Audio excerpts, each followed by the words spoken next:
Comenzaremos el estudio del día de hoy antes que nos lleve el tiempo, ¿verdad? Para otro lado. ¿Qué es lo que hemos estado viendo hasta ahora? ¿Sí se acuerdan? Sin mirar, Verónica. En lugar de contestar, nomás soy yo. Sin mirar. Sin mirar. La palabra clave sería conectados, ¿verdad? Vivir una vida conectados al mundo. A Dios. A Dios, ¿verdad? Y Dios ha proporcionado a su Hijo, Jesucristo, para que nosotros vivamos una vida conectados a Él. Como en el Evangelio de Juan, Jesucristo mencionó más de 11 veces una palabra clave, que es permanecer en mí. Permanecer, como usted, hermana, dijo la semana pasada, estar en Él. Y no solamente estar de aquí solamente los domingos por la mañana, ¿verdad? Es estar siempre firmes, Eso es lo que significa estar conectados en Cristo Jesús. En el día de hoy, hermanos, nosotros vamos a ver un tema que particularmente no hablamos o no lo comentamos cuando hacemos campañas de evangelización, cuando hacemos campañas de pregonar el evangelio. Algunos podrían decir que nosotros no somos como los vendedores de seguros, que no hacemos que leer las letras chiquitas de lo que implica llevar una vida conectados en Cristo, y es una vida en persecución. Que va a haber persecución, y no es que si es que va a haber, no es algo hipotético que Jesucristo ha mencionado a sus apóstoles en estos pasajes que con ayuda del Espíritu Santo lo vamos a ver. No es algo hipotético, sino que es algo que de seguro va a pasar, si no está pasando en estos momentos en cada una de nuestras vidas. Sin embargo, no es algo que nosotros tengamos que sentir preocupados por ello.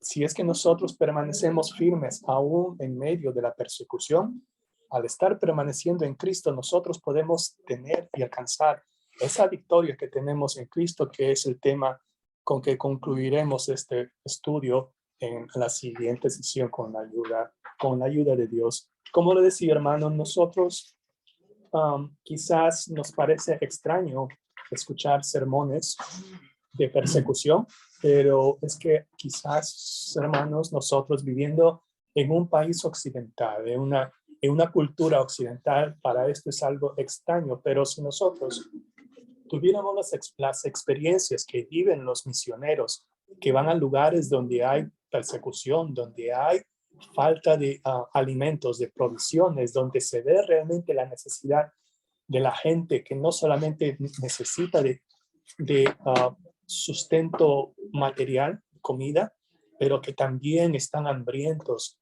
de un sustento espiritual. Es ahí cuando estos misioneros oyen el llamado del Señor y son presas de persecución, inclusive en el momento que estamos hablando, y en países convulsionados por guerras y conflictos, como es en el caso de Ucrania, que está pasando en estos momentos. ¿Cuántos misioneros, cuántos cristianos están atrapados en esos lugares y que no pueden salir y debido a la situación que está ocurriendo en aquellos países? El estudio que nosotros vamos a ver en el día de hoy está en el Evangelio de Juan, que es lo que hemos estado viendo hasta ahora, terminando el capítulo 15 y comenzando con el capítulo 16 del Evangelio de Juan. En estos versículos de Juan 15 y 16 aprenderemos que vivir como Jesús significa ser tratado como Él fue tratado. ¿Estamos listos para esto, hermanos? Y esa es una pregunta abierta, ¿verdad? Una pregunta retórica para un examen para cada uno de nosotros, de nuestro corazón. Señor bendito, Padre amado, gracias, Señor, por este día. Gracias, Señor, porque tú, Padre, has permitido ver un nuevo día, un nuevo amanecer, Señor. Gracias por esta bendición, por esta misericordia tan grande que tú tienes para cada uno de nosotros y de nuestra familia y de nuestros hermanos en Cristo, Padre. Gracias, mi Señor, que tú nos das, mi Señor, la fortaleza, Señor, frente a la persecución, que no es algo teórico, sino que es algo que vamos a tener que enfrentar en algún tiempo en nuestras vidas. Padre amado, te pido por aquellos misioneros, Señor, que has llamado para hacer tu obra en lugares tan inhóspitos y tan agresivos, tan hostiles, que en otros países que ni siquiera nosotros, Padre amado, tenemos idea de las cosas que ellos están pasando. Pero ayúdanos, Señor, examina nuestro corazón, Señor, y haznos ver, mi Señor, dónde nosotros podemos servir, dónde nosotros podemos ayudar, Señor, y si estamos pasando por periodos de persecución, Padre Santo, danos, Señor, este gozo de estar firmes en ti, Señor, conectados a tu Hijo amado Jesucristo, Señor, para tener esta persistencia, para tener esta perseverancia, que aún así, Señor, siendo nosotros víctimas de esta situación, recordemos, Padre amado, que primero aborrecieron a tu Hijo antes que a nosotros. Padre, te lo pedimos, Padre, en Cristo Jesús, nuestro Señor. Amén. Amén. Hermanos, nosotros vayamos a ver en el Evangelio de Juan, capítulo 15, de los versículos 18 al 21. Un voluntario, por favor. Si el mundo os aborrece, sabed que a mí me han aborrecido antes que a vosotros. Si fuerais del mundo, el mundo amaría lo suyo, pero porque no sois del mundo, antes yo os elegí del mundo, por eso el mundo os aborrece. Acordaos de las palabras que yo os he dicho, el siervo no es mayor que su señor. Si a mí me han perseguido, también a vosotros os perseguirán. Si han guardado mi palabra, también guardarán la vuestra. Mas todo esto os harán por causa de mi nombre, porque no conocen al que me ha enviado. Muchas gracias, hermana. Noten que el versículo 8 empieza como si fuera un condicional. Si el mundo os aborrece, sabed que a mí me ha aborrecido antes que a vosotros. Pareciera que fuera un condicional de que sí nos van a aborrecer o no. La idea de Jesucristo conlleva de que estar ligado al versículo 20, porque dice, acordaos de la palabra que yo he hecho. O sea, es como una especie de recuerdo. Cuando nosotros estemos pasando o siendo víctimas de un acto de persecución o de odio, el versículo 18 nos dice, acuérdense de que si el mundo los va a aborrecer, recuerden, sepan que a mí me han aborrecido antes que a vosotros. La versión Reina Valera, como ustedes sabrán, hermanos, utiliza un lenguaje muy suave para decir palabras fuertes. La palabra aborrecer realmente debería haber sido traducida como odiar. Es una palabra fuerte, hermanos, ¿verdad? Odiar. No, yo no lo odio, solamente lo aborrezco. No. Si usted dice aborrecer, dice odiar. Eso es lo que quiere decir esta palabra en Reina Valera. Si el mundo os odia, si el mundo les odia a ustedes, recuerde que a mí me han odiado antes que a ustedes. Esto de aquí, hermanos, es literalmente dice, ¿verdad? Odiados por el mundo, cuando Jesucristo lo dice. Y recordemos también aquí que Jesucristo, Él habló que esto iba a pasar. Él no, como se dice, Él no doró la píldora a sus discípulos. Él les dijo así, ¿verdad? Como se debe decir, esto va a pasar. Y les da las razones. ¿Por qué va a pasar? La primera razón es porque el mundo aborreció primero a Jesús. Esa es la razón por la cual ellos van a pasar persecución. Primero, odiarían a Jesús simplemente porque ellos, el mundo, amaban más las tinieblas que a la luz, como dice Juan 3:19. En segundo lugar, porque al estar en Cristo, los seguidores de Jesús, al estar en Cristo ya no pertenecen a este mundo. Aquí Juan en este versículo resalta la idea de la selección, de la elección, que Jesucristo nos ha elegido Él a nosotros y nosotros no le hemos elegido a Él. Si vivimos para Jesús, podemos concluir que podemos esperar o deberíamos esperar el rechazo de aquellos que rechazan a Jesús. Y aquí también algo opuesto. Ahora busquemos algo opuesto a estas palabras de Jesús. Lo opuesto sería lo que dice el versículo 19, la primera parte. Si el mundo os aborrece, sabed que a mí me has aborrecido. En otras palabras, si el mundo no nos aborrece, ¿qué puede significar entonces, hermanos? ¿Que estamos en Jesús? No, que no estamos en Jesús. ¿Que estamos siendo conformados con el mundo? con el mundo. ¿Verdad que eso suena de esa manera? Y eso también lo confirma el versículo 20. Perdón, el versículo 19. Sí, porque dice, porque si fueras del mundo, ¿el mundo que nos aborrecería? Nos amaría. Muchas gracias. Sí estamos entendiendo, ¿verdad? Que si ustedes fueran del mundo, el mundo más bien nos aplaudiría a ustedes, a nosotros. ¿Por qué? Porque estamos haciendo las cosas del mundo. Esto es lo que podemos sacar. Sin embargo, hermanos, también tenemos que ver algo que también es importante, porque dice que si persiguieron a Jesús, perseguirán a sus siervos. Eso es lo que va a pasar. Pero ¿por qué? ¿Por qué es que van a perseguirnos? ¿Por qué? Porque si me persiguieron a mí, dice Jesucristo, también perseguirán a ustedes, que son mis siervos, que son mis amigos, que son mis discípulos, ¿verdad? En la clase anterior, en la sesión anterior, habíamos visto que también somos amigos de Jesús, pero no cualquier clase de amigo, porque nosotros somos amigos de Jesús en la medida que nosotros le obedecemos, en la medida que nosotros guardamos sus mandamientos. Por otra parte, versículo 21 nos dice que en esta última declaración nos deja ver otras dos razones por las cuales el mundo reacciona con hostilidad frente a aquellos que vivimos con Jesucristo. En primer lugar, por causa de su nombre. Por causa de su nombre, porque Jesús dijo que la razón principal era su propio nombre.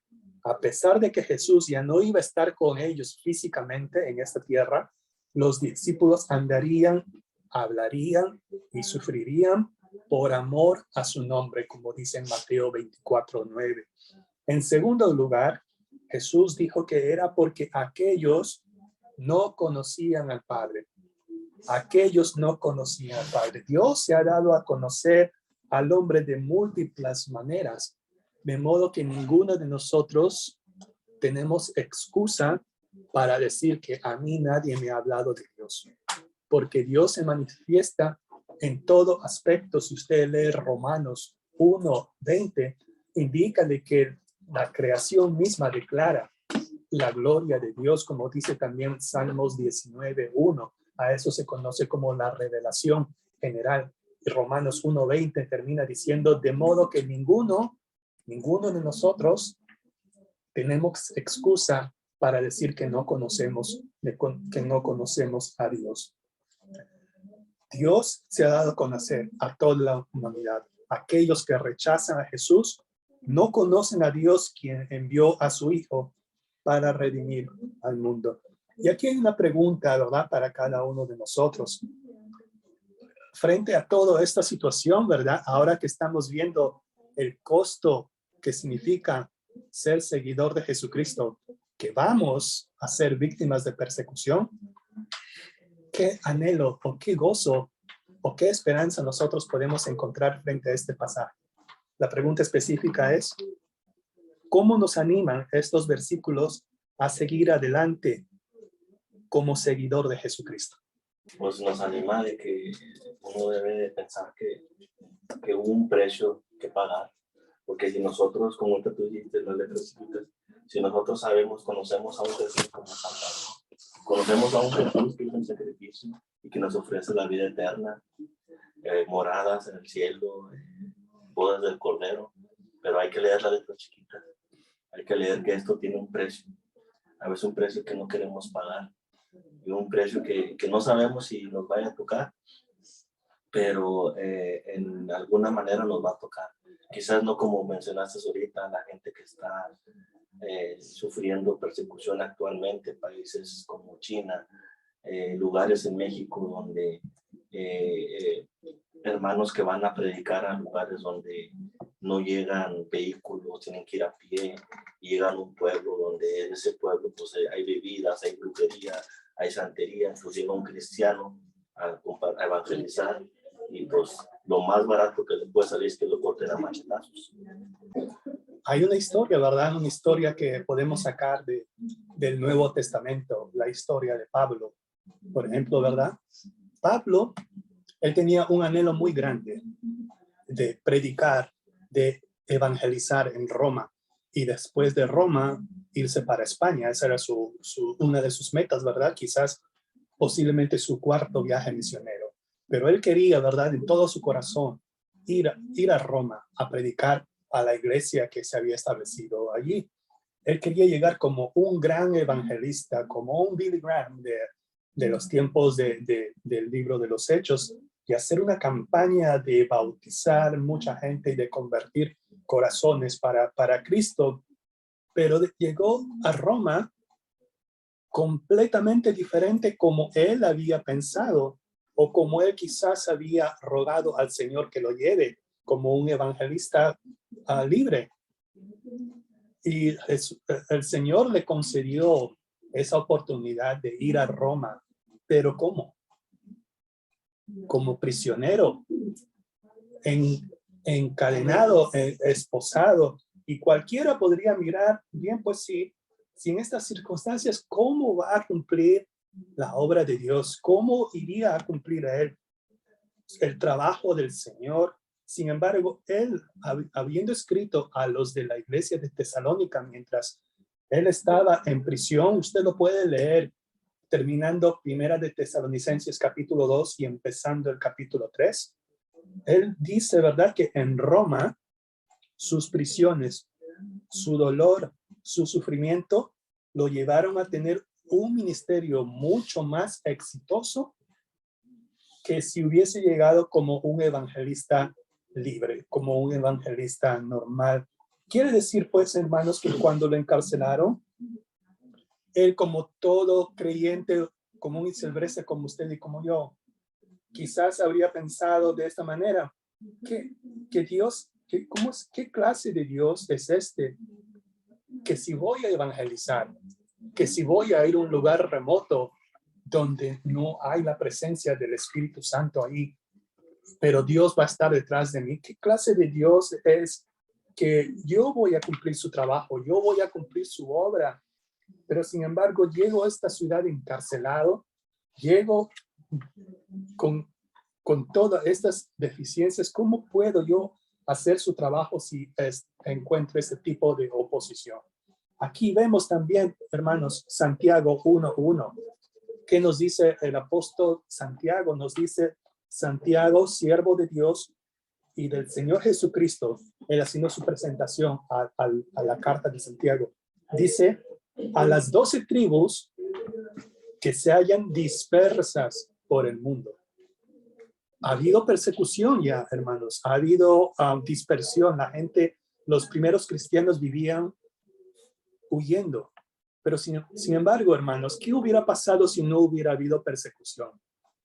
El evangelio quizás no hubiera expandido a lo largo del imperio romano. Solamente hubiera permanecido en Jerusalén y en algunas otras provincias aledañas. Si no hubiera habido persecución, los cristianos no se hubieran expandido hasta llegar a Roma, hasta llegar a España. Y todo eso, hermanos, debido a que ha habido estas cosas.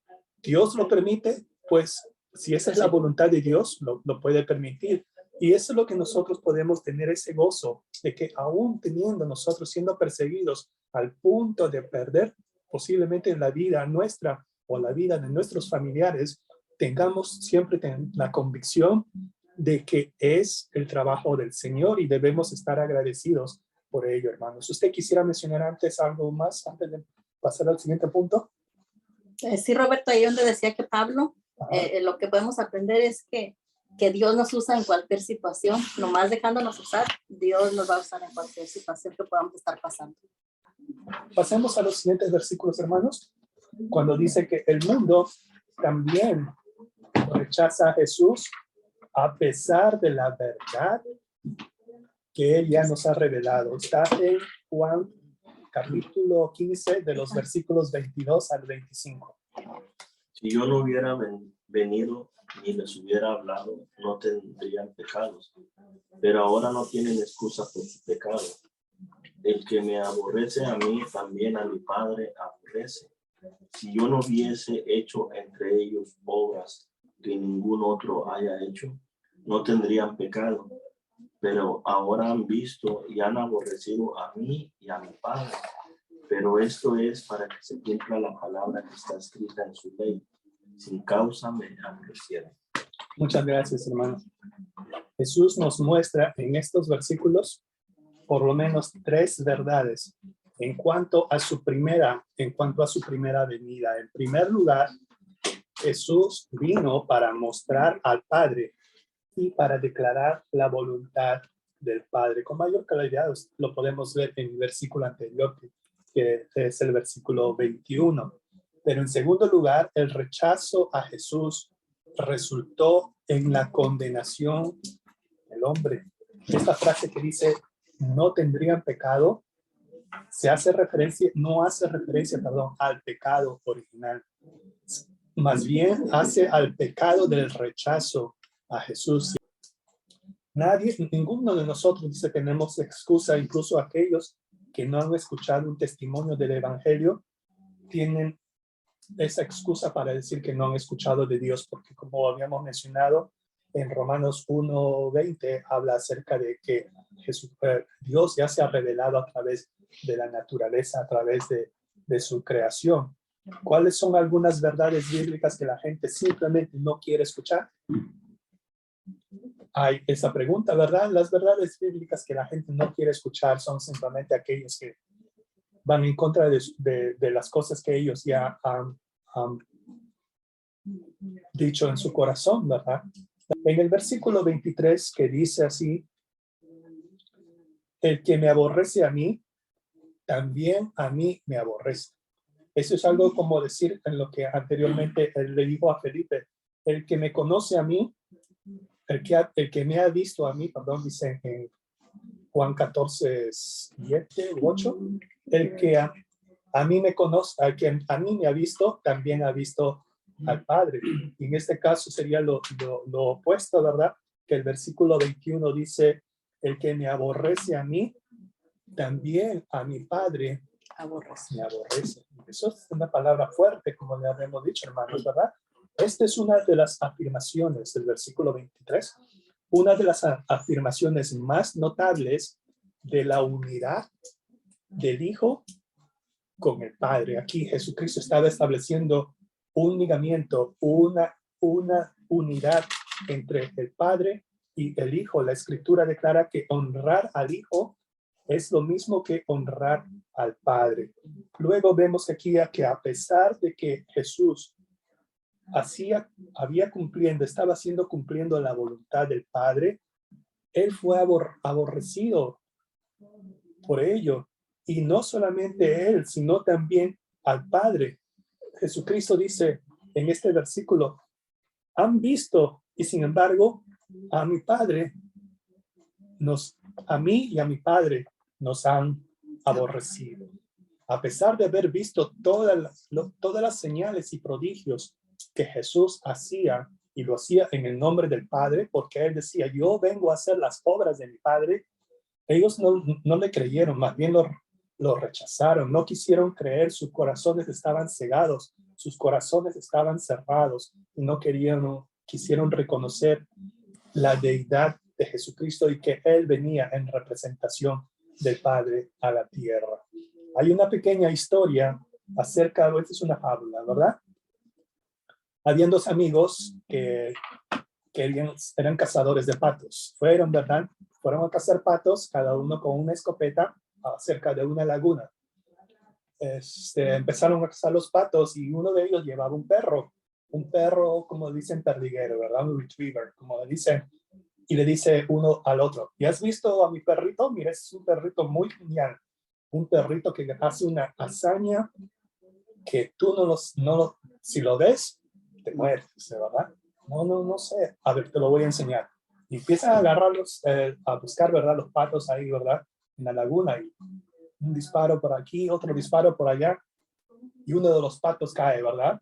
Con el perdigón que le cayó, ¿verdad? ¡Pum! Cae sobre el agua y empieza ahí a flotar el cuerpo del pato. Entonces el dueño del perro le da la orden a su perrito, le dice, va. Y el perro sale del bote, se va al lago, a la laguna, porque el pato estaba ahí, y caminando sobre el agua, va, agarra el animal muerto y se lo lleva a su dueño, caminando sobre el agua. Y el otro amigo, ¿verdad? ¿Qué? Y el dueño del perro dice, ¿ya has visto lo que hace mi perro? ¿No te has dado? ¿Eso no es grandioso lo que hace mi perro? Y el otro amigo, totalmente, sí, pero tu perro tiene un problema. ¿Qué problema tiene mi perro? Tu perro no sabe nadar. Siempre buscamos pretextos. Tu perro no sabe. Eso lo estás viendo. Eso mismo pasó con Jesucristo, sobre todo en el Evangelio de Juan, capítulo 9. En el capítulo 9 habla Jesucristo, ¿verdad? Es el caso del hombre que había nacido ciego, ¿verdad? El hombre que había nacido ciego, él, ¿verdad? Decía, ver, ¿dónde está este que me abrió los ojos? Los fariseos, ¿verdad? Querían condenar a Jesús. ¿Por qué? Porque había hecho un milagro. ¿Cómo es eso, verdad? Que vas a condenar a alguien porque has hecho un milagro. Sí, pero ¿por qué? Pues que lo hizo en el día de reposo. No se puede hacer milagros en el día de reposo. Le hicieron, pues, así como este individuo, ¿verdad? Que le buscó perros al perrito. Y dice, no, tu perro no sabe nadar. Le buscó algo, una cosa diferente, ¿verdad? Juan 9:16 dice, entonces algunos de los fariseos decían, ese hombre no procede de Dios, porque no guarda el día de reposo. A pesar del milagro de haberle abierto los ojos al hombre que había nacido ciego, la gente vio a Jesús servir con toda medida, desmesuradamente. Jesús enseñó apasionadamente. Jesús sanó con amor.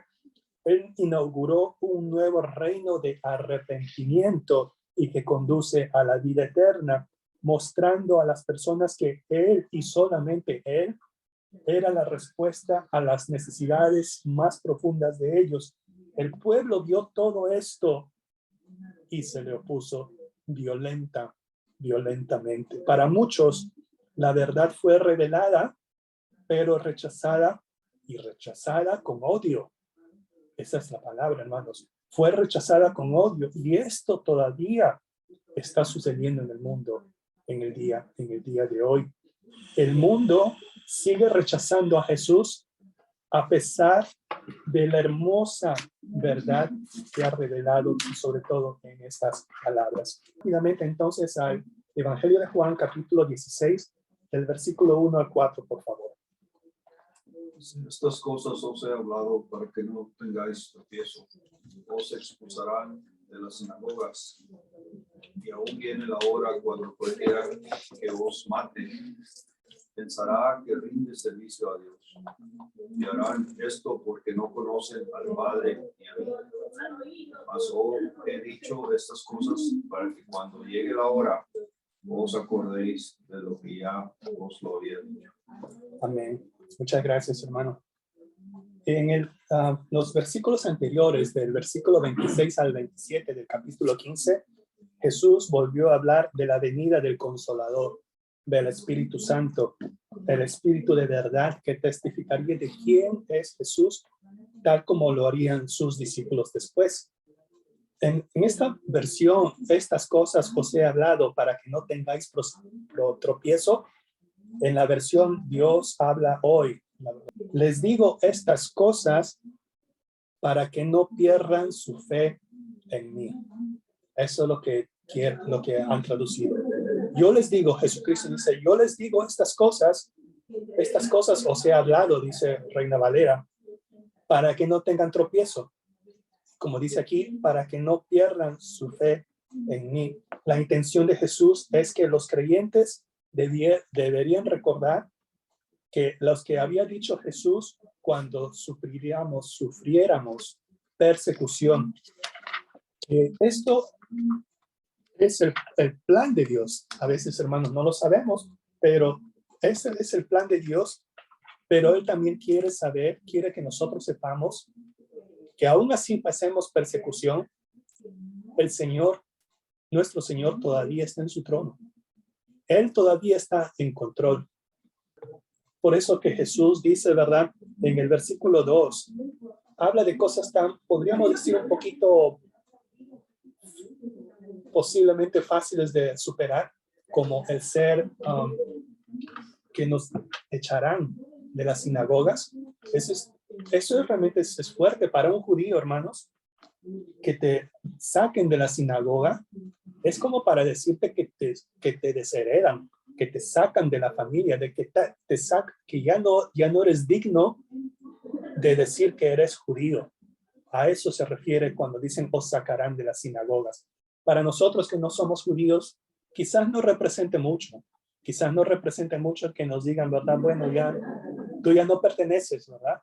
Pero para un judío habría sido algo muy, muy difícil de sobrellevar. Al punto, hermanos, que también dice el versículo 22, y aún viene la hora cuando cualquiera que os mate pensará que rinde servicio a Dios. Cuando esta palabra que dice aún significa en efecto. O sea, en efecto dice, viene la hora que cuando cualquiera que os mate pensará que rinde servicio a Dios. En efecto, lo que quiere decir es que eso es algo que va a suceder. Es seguro. Es seguro, gracias, hermana. Es seguro que va a suceder, si no es que ya está sucediendo en estos momentos. Pero ¿por qué, verdad? ¿Por qué está pasando esto? ¿Cuál es la razón? Y aquí es lo que vemos aquí, pero ¿por qué? Y la razón es porque no conocen al Padre y menos aún van a conocerme a mí. Porque no conocen al Padre ni a mí. Estaban cegados por el mal, enfocados solamente en ellos mismos. En Juan 8:19 es un ejemplo de la incapacidad de los judíos de conocer a Dios en Jesús. Ellos le dijeron, los judíos, ¿dónde está tu Padre? Respondió Jesús, ni a mí me conocéis, ni a mi Padre. Si a mí me conocieseis, también a mi Padre conoceríais.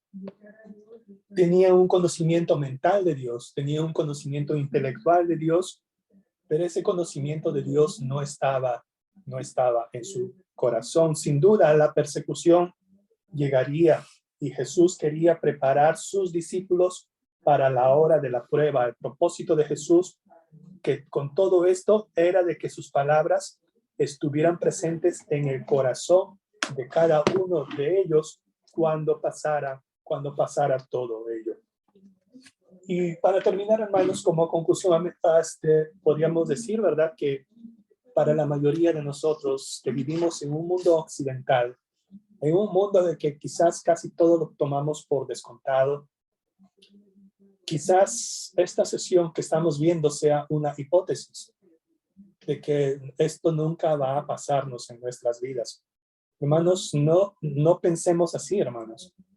Esto va a pasar. Si Jesucristo ha dicho en sus palabras de que esto va a pasar, tengámoslo presente, hermanos, porque de lo contrario, si no pasa, ¿qué podríamos pensar? ¿Que estamos siendo conformados por el mundo? ¿De que realmente estamos llevando la corriente, siguiendo la corriente en el mundo, en vez de estar conectados con el Señor? Eso también puede ser un examen de conciencia para cada uno de nosotros. Así como el salmista en Salmo 139, y creo que es el versículo 23, 24 o 25, examíname, oh Dios, y conoce mi corazón. Y eso es lo que también nosotros podríamos pedirle al Señor, que nos haga ver el camino del que estamos siguiendo y que nos haga seguir el camino de la vida recta. Esta sesión también nos recuerda que el mundo se nos opondrá si vivimos como Jesús, pero somos desafiados a declarar la verdad acerca de Jesús todos los días, en cada momento. El mensaje del Evangelio tiene el poder de cambiar vidas. Y usted se conoce a sí mismo, usted y yo nos conocemos a nosotros mismos y reconocemos que somos personas testarudas, personas que somos difíciles de cambiar de opinión, pero el Señor ha sido tan bondadoso con cada uno de nosotros que ha cambiado no solamente nuestras mentes, porque la mente no importa. Él ha cambiado nuestros corazones. Él ha cambiado nuestros corazones para saber y para entender que Él es nuestro Señor y que a pesar de las circunstancias de la vida, nosotros podemos estar firmes y adelante, como dice el himno que cantamos. Y la pregunta número 5 que dice ¿cuál debe ser nuestra actitud hacia nuestros perseguidores? Yo creo que ahí es el amor y la misericordia hacia ellos, porque no conocen al Padre ni al Hijo. Y también en otras clases decía también anteriores que el amor es la característica de un hijo de Dios. Si no tenemos el amor para cuando nos rechazan, ¿cómo vamos a hablar de él? Poner nuestro testimonio, nos rechazan pero con amor, porque reconociendo que ellos no saben de Dios, no conocen al Hijo, no conocen al Padre. Así es.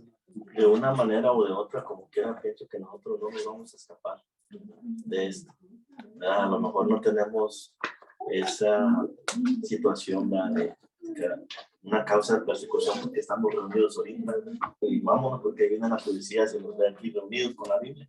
No estamos en esa situación. Pero... Bendito Padre y Señor Celestial que está en los cielos, la tierra y en todo lugar. En esta mañana, bendito Padre, venimos como hijos suyos ante su presencia, dándole la honra, la gloria, las gracias, Señor, por este día que nos ha permitido estar aquí en su casa de oración, Señor, para aprender más de su palabra. Bendito Padre, en esta mañana, Señor, nos ponemos como hermanos en Cristo en sus santísimas manos, Señor, para que usted nos siga guiando, nos siga abriendo nuestras mentes, nuestros corazones, para que aprendamos más. Cada día, Señor, que tengamos estas clases. Gracias también, Padre Santo, por el maestro, Señor, que trae su palabra, Señor, que trae esos estudios, Señor bendito, que lo siga bendiciendo y lo siga cuidando, lo siga fortaleciendo, le siga dando esas fuerzas para seguir adelante, enseñando estas clases, Señor, y también dándole mucha vida y mucha salud. También por nuestro pastor, que lo siga bendiciendo y lo siga cuidando y lo siga fortaleciendo cada día más. También, Padre bendito, por cada una de las familias aquí representadas, las ponemos en sus santísimas manos. Si están pasando por que tengan alguna necesidad, si están pasando por una necesidad, Señor, que usted esté con ellos, siga contestando sus necesidades, Señor, cualquier situación que podamos tener en estos momentos, que usted la supla de acuerdo a su santa voluntad. Gracias por todo lo que nos da y gracias porque siempre está con nosotros, nos cuida y nos protege. En el nombre del Padre, del Hijo y del Espíritu Santo. Amén. Amén, hermanos.